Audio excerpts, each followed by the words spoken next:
Good morning student, स्वागत है आपका positive John academy online classes में। अभी हमने फिजिक्स में पढ़ा था मोशन में हमने देखा था क्या होता है दूरी, क्या होता है विस्थापन, वेग, त्वरण और उसका ग्राफीय निरूपण। उसके बाद गति के समीकरण देखे थे हमने। गति के तीनों समीकरण से हमारे 9 समीकरण बना के देखे थे। 3 समीकरण से हमने टोटल 9 समीकरण किए थे। गति के 3 समीकरण क्या होते हैं? तो पहला समीकरण होता है v = u + at। इसी को अगर हम वस्तु पृथ्वी की सतह से ऊपर फेंकी जाएगी तो यहाँ पे प्लस की जगह पे क्या लिख देंगे? -g लिख देंगे। अगर वस्तु को पृथ्वी की सतह से नीचे फेंका जाएगा तो यही माइनस की जगह क्या लिख देंगे? प्लस और g लिख देंगे। ये हो गया गति का पहला समीकरण। इसके बाद दूसरा समीकरण क्या था हमारा? s = ut + ½ at²। अब फिर मैं वही बात बोलूंगा कि अगर वस्तु को पृथ्वी की सतह से ऊपर फेंका जाएगा तो वह गुरुत्वाकर्षण त्वरण का क्या करेगी? विरोध करेगी। इसलिए हम यहाँ पर क्या लिख देते हैं?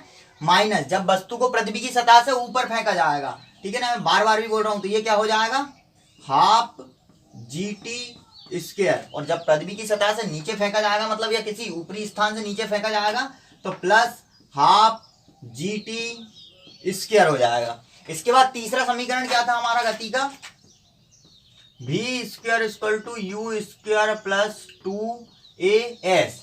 यहाँ पे जो प्लस है, अगर नीचे ऊपर फेंकी गई वस्तु को तो -2gs हो जाएगा, और वस्तु को अगर नीचे फेंका जाएगा तो क्या हो जाएगा? +2gs।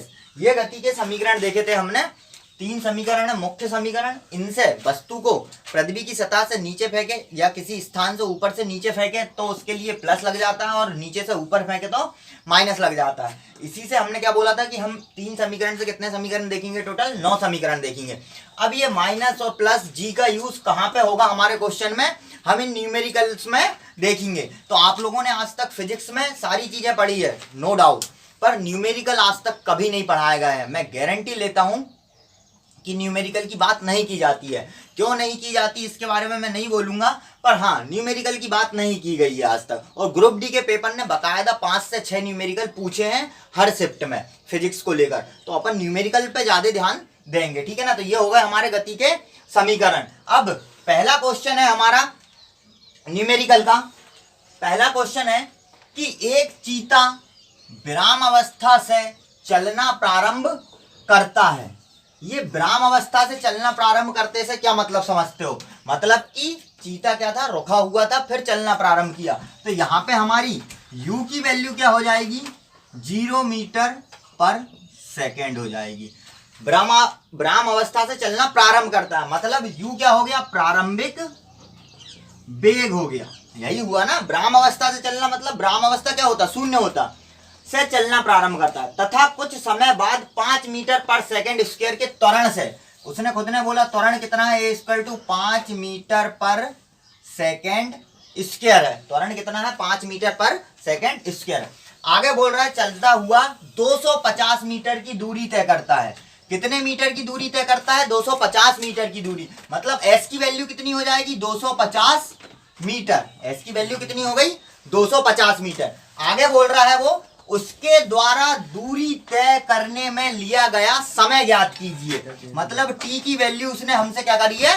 पूछी है कि t की वैल्यू क्या होगी। तो अब आपके पास तो गति के 3 समीकरण है, आप कोई भी 3 समीकरण को इसमें लगा सकते हो, पर हमको कौन सा समीकरण लगाना है जिससे हमारी वैल्यू जल्दी आए, हमारा आंसर जल्दी आए। तो आप सोचो कि कौन सी वैल्यू अभी यहाँ पर हिडन दिख रही है आपको? t। अब t किस किस समीकरण में रहता है? तो आप बोलोगे सर पहले समीकरण में रहता है और दूसरे समीकरण में रहता है, तीसरे समीकरण में नहीं रहता है t। मतलब कि तीसरा तो लगेगा नहीं कहीं से। अब पहले और दूसरे से कौन सा लगेगा? तो पहले और दूसरे से हम देखेंगे तो हमारे पास अंतिम वेग कहीं नहीं है क्या यहाँ पे कहीं अंतिम वेग? तो मतलब पहला समीकरण भी हमारा नहीं लगेगा। अब बचा हमारे पास दूसरा समीकरण। क्यों? क्योंकि देखो हमको ये s की वैल्यू दी है, और s की वैल्यू क्या है? दूरी है। यही क्या है? दूरी या विस्थापन या गहराई या ऊंचाई, ये तीनों चीज कहलाती है, ठीक है ना। तो गति का दूसरा समीकरण क्या था स्टूडेंट? हमने देखा था s = ut + ½ at²। ये था हमारा गति का दूसरा समीकरण। इसमें हम वैल्यू पुट करेंगे। s की वैल्यू कितनी है सर? 250 मीटर = u की वैल्यू कितनी है? 0 इंटू टी की वैल्यू हमको फाइंड करना है प्लस हाफ। ए की वैल्यू कितनी है स्टूडेंट? 5 मीटर पर सेकेंड स्क्वायर, क्यों? त्वरण है ये, इंटू 5 इंटू टी का स्क्वायर। ये हो गया हमारे समीकरण में वैल्यू पुट। आपको बस इतना पता होना चाहिए कि कौन सा समीकरण लगेगा जहां पे और किस वैल्यू को क्या कहते हैं। आपको सारी चीजें मालूम थी, आपने ये समीकरण में रख दिया। अब इतना अनपढ़ कोई भी स्टूडेंट नहीं होगा जो इस समीकरण को सॉल्व ना कर सके। देखो कैसे सॉल्व करेंगे। ये 2 है, इसका इंटू हो जाएगा 250 में, ये 2 का इंटू होगा 250 में, ये कितना हो जाएगा? 500 हो गया। इक्वल टू ये 0 था, टी में इंटू होगा, ये तो 0 हो जाएगा पूरा। अब हमारे पास क्या बचा है? टी का स्क्वायर और 5, तो ये लिखा 5t स्क्वायर। 5 से 500 कटेगा 100 बार में, इक्वल टू टी का स्क्वायर। अब टी के ऊपर स्क्वायर लगा है और ये 100 है, तो टी के ऊपर स्क्वायर हटेगा तो क्या होगा स्टूडेंट? 100 के ऊपर रूट लग जाएगा। ये लगा दिया अपन ने 100 के ऊपर रूट इक्वल टू टी। ये रूट से बाहर निकलेगा तो क्या होगा? 10 क्या? तो टाइम दिया है मतलब 10 सेकेंड। तो चीते द्वारा जो दूरी तय की गई है 250 मीटर की, वो कितने समय में तय की गई है? 10 सेकंड में तय की गई है। अब आप बोलोगे कि इतना बड़ा बताया सर आपने, तो इतना बड़ा बस केवल आपको समझाने के लिए बताया। अगर आपकी कैलकुलेशन फास्ट होगी तो आप इतनी जो वैल्यू लिखी है यहाँ पर, इसको किसी को नहीं लिखोगे, ये फॉर्मूले को नहीं लिखोगे, केवल आप इतनी चीज लिखोगे और आपका आंसर आ जाएगा सेकेंडों में। मुश्किल से आपको 10 सेकंड लगेंगे क्वेश्चन को समझ के और उसका आंसर निकालने में। और बच्चा इस न्यूमेरिकल को देखकर छोड़ के आता है, 100% गारंटी है मेरी, छोड़ के आया होगा आज तक स्टूडेंट ने, पर आज के बाद कभी नहीं छोड़ेगा वो। बस ये क्लास को बहुत अच्छे से समझ लेना, और इस क्लास को समझना हो तो मेरी फर्स्ट क्लास से स्टार्ट करना देखना फिजिक्स की, जहां से मैंने समझाना स्टार्ट किया है कि क्या होता है, कैसे होता है मोशन। ठीक है ना। अब हमारे पास अगला क्वेश्चन है। एक ट्रेन 20 मीटर पर सेकेंड के वेग से चल रही है, मतलब कि प्रारंभ कर रही है, और प्रारंभ कर रही मतलब यू की वैल्यू कितनी हो गई? 20 मीटर पर सेकेंड। और यू मतलब क्या होता है? प्रारंभिक वेग। खुद अपन को वो क्वेश्चन में सारी चीजें बताता है, बस अपन पुट करना नहीं जानते थे आज तक। से चल रही है, ब्रेक लगाने के कारण उसका मंदन, मतलब त्वरण में क्या हो गया? ऋणात्मक परिवर्तन, वही क्या है हमारा? मंदन है। तो मंदन कितना हो गया उसका? रिटार्डेशन 8 मीटर पर सेकेंड स्क्वायर। ये हो गया हमारा त्वरण, मतलब कि ऋणात्मक मंदन ही क्या है, या ऋणात्मक त्वरण ही क्या है? मंदन है। ये हो गया 8 मीटर पर सेकेंड स्क्वायर। अब यहाँ पे हम इसको लिखेंगे माइनस, क्यों? क्योंकि ए के रिस्पेक्ट में त्वरण के रिस्पेक्ट में ये कैसा है? ऋणात्मक है, इसलिए। और इसका यूज कहाँ होगा? हमारे फॉर्मूले में ही होगा। तो फिर यहाँ पे आपके जो चिन्ह है इसका बहुत महत्व रहेगा। ठीक है, आगे देखते हैं। और अंत में वह रुक जाती है, रुकना मतलब कि अंतिम वेग v इक्वल टू कितना हो गया? 0 मीटर पर सेकेंड। अंत में रुक जाती है ना, रुक जाती है। ब्रेक लगाने के बाद ट्रेन द्वारा तय की गई दूरी ज्ञात करो। फिर से s की वैल्यू पूछ ली कि s की वैल्यू ज्ञात करो। अब स्टूडेंट आपसे फिर से s की वैल्यू पूछी है तो आप सोचोगे अभी तो बताया था मां साहब ने क्या? s equal to U T plus half A T square. क्या यही फॉर्मूला लगेगा या यही समीकरण लगेगा गति का? यहाँ पर नहीं लगेगा। क्यों नहीं लगेगा? ढूंढो, इसमें कहीं टी की वैल्यू दी है? 2 अननोन वैल्यू अगर आपके पास हो गई, एक s और एक t, तो आप कैसे निकालोगे इसको? नहीं निकाल पाएंगे। इसलिए अब हम पहले समीकरण पे जाते हैं। पहले समीकरण में दूरी दी ही नहीं रहती है, तो हमारे पास बचा कौन सा समीकरण? केवल तीसरा समीकरण। कौन सा समीकरण बचा? तीसरा। और तीसरा समीकरण मैंने क्या बताया था? v square equal to U square plus 2as, यही बताया था मैंने तीसरा समीकरण। v स्क्वायर की वैल्यू, v की वैल्यू कितनी है सर? 0 है। u की वैल्यू कितनी है? 20 मीटर पर सेकेंड है, ये लिख दिया मैंने 20 मीटर पर सेकेंड का क्या है? स्क्वायर है, ये इसके ऊपर स्क्वायर लगा दिया, प्लस 2as, ये हो गया 2 इंटू ए की वैल्यू कितनी है स्टूडेंट? क्या बोल रहा होता मैं कि चिन्ह को ध्यान देना, मंदन है, पर मंदन के साथ में वो कभी माइनस नहीं लिख कर देगा, क्योंकि मंदन अपने आप में ऋणात्मक होता है। इसलिए आपको यहाँ पे लिखना पड़ेगा a इक्वल टू -8 मीटर पर सेकेंड स्क्वायर। तो जिसको आप क्या पढ़ोगे? मंदन पढ़ोगे। तो ये वैल्यू क्या लिखेंगे यहाँ पर? a की -8 इंटू क्या लिखा है? s की वैल्यू हमको फाइंड करनी है, यही s की वैल्यू फाइंड करनी ना। अब ये 20 का स्क्वायर कितना हो जाएगा? ये तो 0 हो गया था इधर, तो 0 इक्वल टू 20 का स्क्वायर कितना? 400 प्लस, तो प्लस, अब ये 8 दूनी कितना हो जाएगा? 16, तो -16s -16s। ये माइनस का 16 इधर पक्षांतर होगा, 0 है इधर, तो 16s इक्वल टू कितना हो जाएगा 400। इसको 8 से काट दो, 8 दूनी 16, 8 पंजे 40, 50 हो गया। जी 2 से काट दो इस 2s को, तो 2 एकम 2 और ये कितनी बार 25 बार, तो हमारा आंसर कितना आ जाएगा 25 मीटर। तो कार द्वारा तय की गई दूरी कितनी हो जाएगी 25 मीटर हो जाएगी। वहां पे नहीं दिख रहा होगा आपको, यहाँ पे देख लो 25 मीटर कार द्वारा तय की गई दूरी, ये हमारा इसका आंसर है। तो आप इसका स्क्रीनशॉट ले सकते हो। ऐसे ही हम इसके 8 से 10 न्यूमेरिकल देखेंगे और 8 से 10 न्यूमेरिकल में जो जितने भी हमारे 9 समीकरण थे गति के, उन 9 समीकरण को भांति भांति प्रकार से लगा के देखेंगे। ठीक है स्टूडेंट, बोला है पहली बार। ये हमारा नेक्स्ट न्यूमेरिकल, इसमें बोला है एक पुल से एक नदी में पत्थर फेंका जाता है। एक पुल से एक नदी में पत्थर फेंका जाता है, मतलब पत्थर किस अवस्था में था, ब्राह्म अवस्था में। पर क्या आपको यहाँ कहीं लिख कर दिया है, नहीं लिख कर दिया है, तो ये आपको सोचना पड़ेगा। ठीक है ना, और ये कब सोच पाओगे आप इस लेवल का, जब आप बार बार इन चीजों की प्रैक्टिस करोगे। और प्रैक्टिस कहाँ करोगे, तो ये प्रैक्टिस के लिए ना आपको लूसेंट में क्वेश्चन मिलेंगे ना स्पीडी में मिलेंगे, और उसकी प्रैक्टिस कहाँ होगी आपकी, यहाँ पे होगी। किसके साथ, पॉजिटिव जोन एकेडमी में मोहित चौधरी के साथ। ठीक है ना, तो क्या बोल रहा है, एक पुल से एक नदी में पत्थर फेंका जाता है, तो प्रारंभिक वेग u बोले तो कितना हो गया 0 मीटर पर सेकेंड। पत्थर को पानी की सतह को छूने में लगा समय 4 सेकेंड है, मतलब t की वैल्यू कितनी हो गई 4 सेकेंड हो गई। पानी की सतह से पुल की ऊंचाई याद करो, मतलब s की वैल्यू उसने हमको फाइंड करने के लिए दे दी है। अब स्टूडेंट बताओ, u की वैल्यू है आपके पास, t की वैल्यू है, s की वैल्यू है, और कोई वैल्यू आपको नजर आ रही है इसमें, नहीं आ पा रही होगी, अभी नहीं आएगी क्योंकि कभी समझाया नहीं गया ना ये चीज की कैसे आएगी ये अगली वैल्यू नजर आपको। ढूंढो क्या मिसिंग है इसमें, आपको g की वैल्यू मिसिंग है। अब बोलोगे मां साहब ये g की वैल्यू कहां से आ गई, अभी तक तो a की वैल्यू आ रही थी क्वेश्चनों में, अब ये g की वैल्यू क्या है। तो स्टूडेंट मैंने क्या बोला था, जब भी किसी वस्तु को ऊपर से नीचे फेंका जाए या नीचे से ऊपर फेंका जाए, ये जो हमारे a की वैल्यू है यही क्या हो जाती है हमारे g की वैल्यू। और g की वैल्यू मैंने कितनी बताई है आपको, 9.8 मीटर पर सेकेंड स्क्वायर या 10 मीटर पर सेकेंड स्क्वायर, आप दोनों मान सकते हो। जो भी गौरव डी के क्वेश्चन में बकायदा ऐसा कोष्टक में लिखा आया था, g इक्वल टू 9.8 मीटर पर सेकेंड स्क्वायर या 10 मीटर पर सेकेंड स्क्वायर। तो जो भी हमको मानना हो हम उसको मान के कर सकते हैं।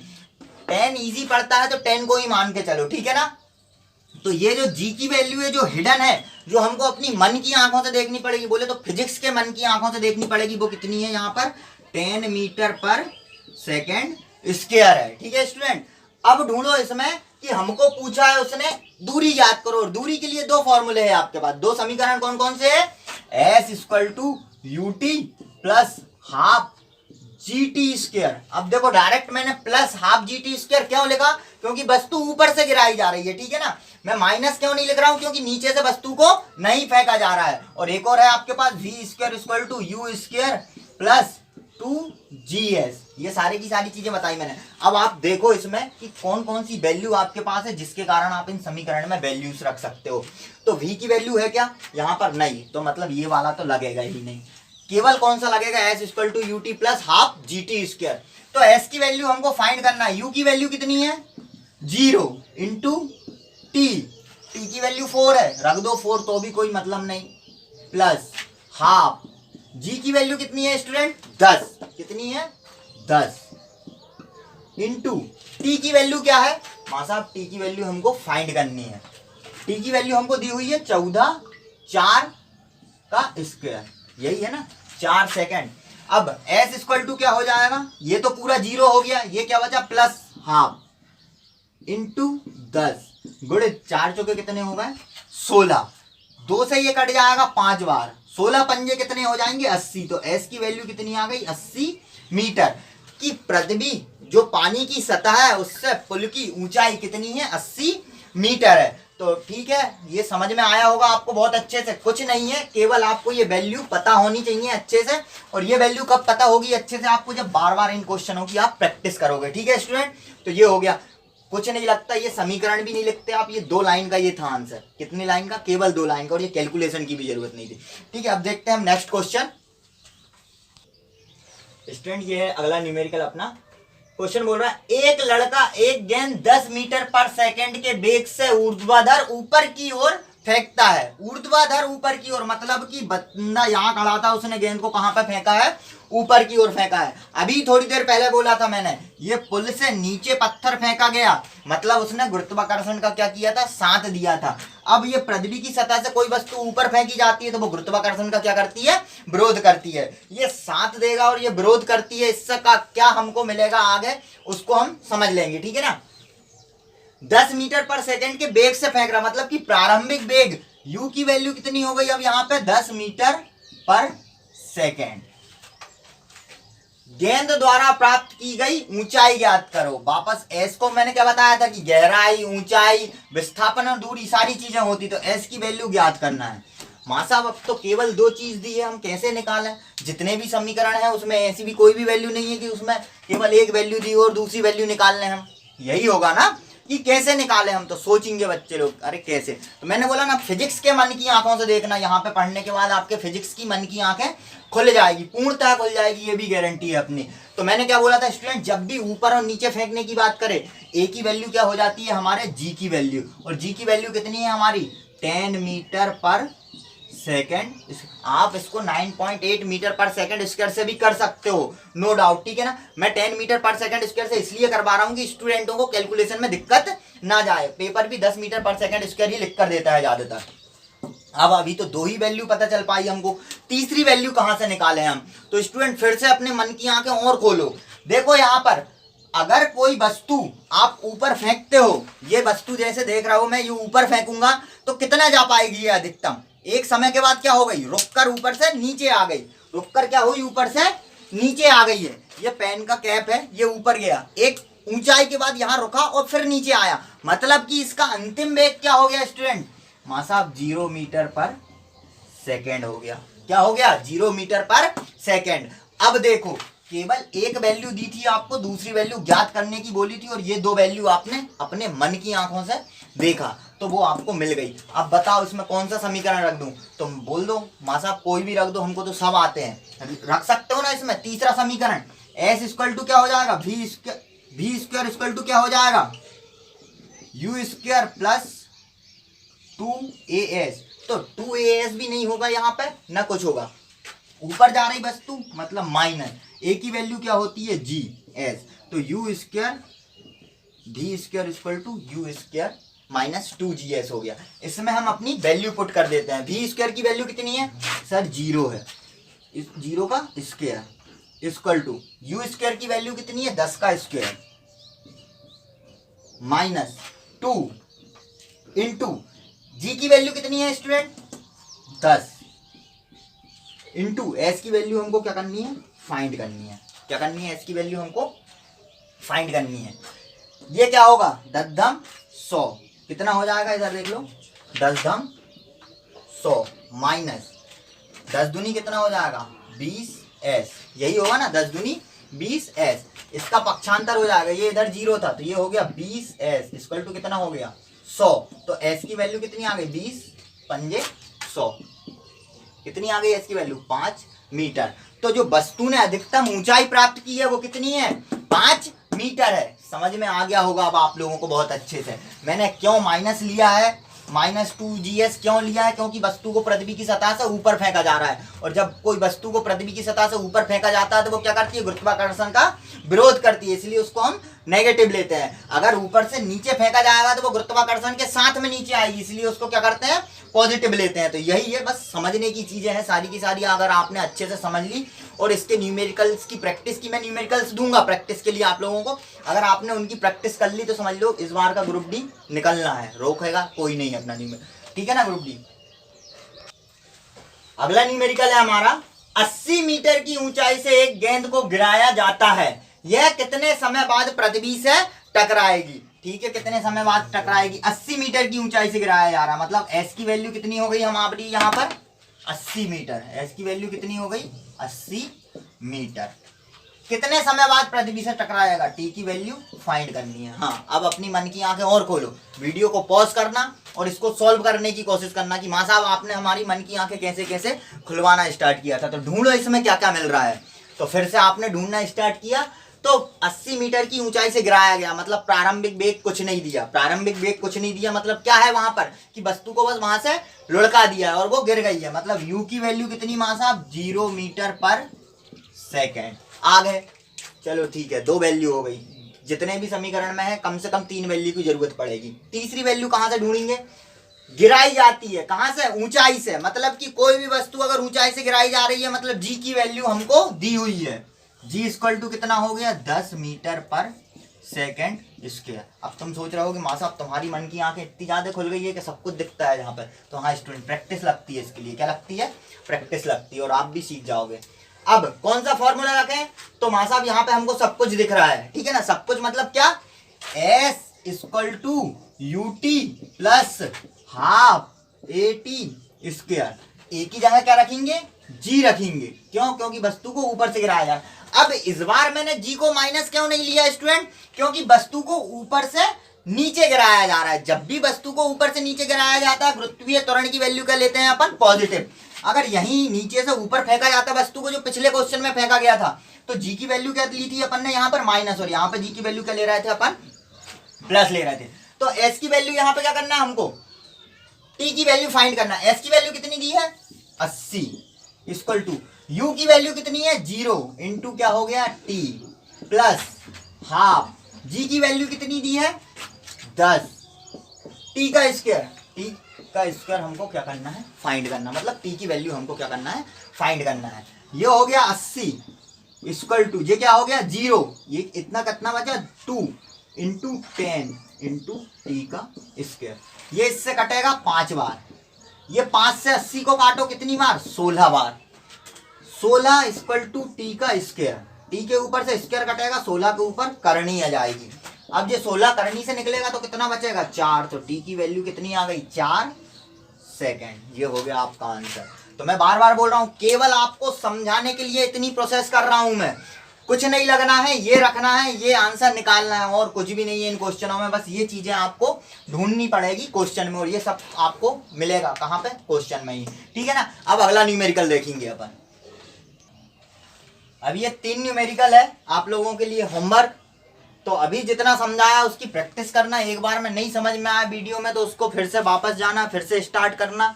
और कोई नया स्टूडेंट हो कि जो पहले ही मेरी ये पहली बार में ये वीडियो देख रहा हो फिजिक्स की क्लास 5, तो वो क्लास फर्स्ट से जाकर देखना। सारी चीजें धीरे धीरे समझ में आएगी। एक बार में ना समझ में आ पाए 2 बार में। देखो यहाँ पे अपना आमने सामने कन्वर्सेशन नहीं हो पा रहा, मतलब वार्तालाप नहीं हो पा रही कि आपको मैं देख नहीं पा रहा हूँ कि आपको समझ में आया है या नहीं आया है। क्लास में ऐसा होता है कि बच्चों के फेशियल एक्सप्रेशन से समझ में आता है कि हाँ इसको समझ में आया है, इसको समझ में नहीं आया है। तो वहां पे अपन बार बार पूछ सकते हैं स्टूडेंट से, पर जब तक नहीं छोड़ते अपन उसको जब तक उसको समझ में ना आए, भले चाहे मूड बुद्धि हो व्यक्ति, ठीक है ना। तो आप लोग तो मूड बुद्धि होंगे नहीं जो भी देख रहे हो, तो एक से दूसरी बार की जरूरत पड़ेगी आपको वीडियो देखने की। बहुत ईजी लैंग्वेज में मैंने समझाया सारे न्यूमेरिकल्स को। तो ये तीनों न्यूमेरिकल आपके लिए होमवर्क है। आई होप कि आपको मेरी वीडियो बहुत पसंद आ रही होगी, बहुत से थोड़ा कम पसंद आ रही होगी, जैसा भी पसंद आ रही होगी। तो वीडियो को लाइक करें, ज़्यादा से ज़्यादा शेयर करें अपने दोस्तों के साथ और चैनल को सब्सक्राइब करें। Thank you student. Subscribe now and press the bell icon.